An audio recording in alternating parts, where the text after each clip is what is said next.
babalik po yan ng pakaliwa.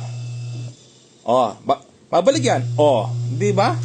Wiring diagram ng washing machine. Marami na ako na-vlog na ganito pero ipapakita ko po sa inyo sa mga bagong hindi pa nakakaalam. Kung bibili ka ng motor, ng wash motor, ay meron po siyang diagram. Ito po yung ating makikita na sticker. Ito yung ilalim, yung blue. Yung blue na yan, yun ng common. Okay? So ano nga bang gagawin sa common? Ito po yung plug ng inyong washing machine. Ilalagay mo lang dito sa inyong common. Okay? So ito po yung common niya, kulay blue. Blue. Lalagay mo dito sa isang plug. Okay, kapag alam mo yung wiring diagram, ay pwede ka na magpalit ng wash timer, motor, or capacitor. Kapag isa lang ang ikot, ano yung problema? Capacitor po yan.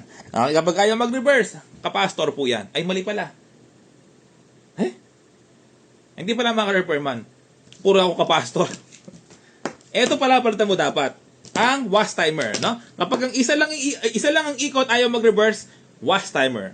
Kapag naman tuloy-tuloy ang ikot, ayaw mag-reverse, wash timer. Parang ako lutang, no? Ayan, so kapag may problema sa pag-ikot, wash timer. Okay? So yun po. Ito naman po yung ating capacitor. Kapag bibili ka ng capacitor, kailangan tugma yung microfarad. So 12 UF. So ibig sabihin po, dapat 12 UF dito. Ito po siya.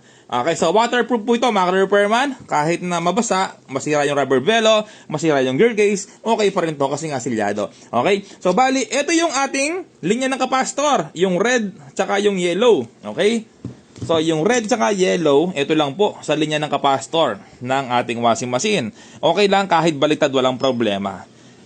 Okay, kasi wala naman yung polarity, kahit baliktaran po yan, walang problema. Ayun, no? Nakalagay na po yung ating red tsaka yellow ng capacitor. Tapos, ito yung ating wash timer. Yung wash timer po natin ay 3-wire, no? Ngayon po, ito yung yung nag-iisa, laging tandaan, nag-iisa, ito yung common. Ito naman yung magkasama, ito yung forward tsaka reverse. Okay? So, ilalagay po natin dito yung red, forward tsaka reverse. Inuulit ko lang, kahit baliktad ay walang problema sa paglagay ng wash timer ng forward tsaka reverse. Okay? Tinugma ko lang sa red tsaka yellow. Okay? So ngayon po, ito yung ating common na nag-iisa. Ito naman ay pupunta dito sa isang plug na nag-iisa. Ito.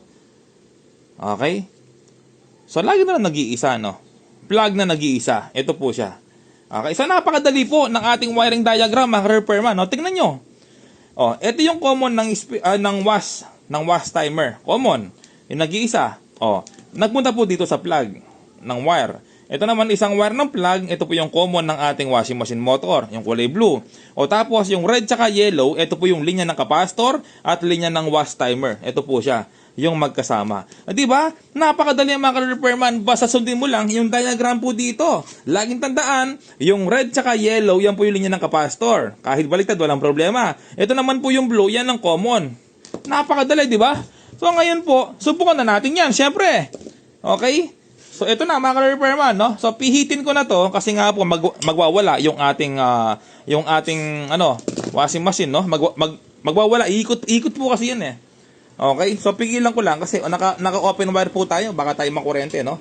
Ayan. So hawakan ko po dito yan, tapos i-plug ko na sa outlet.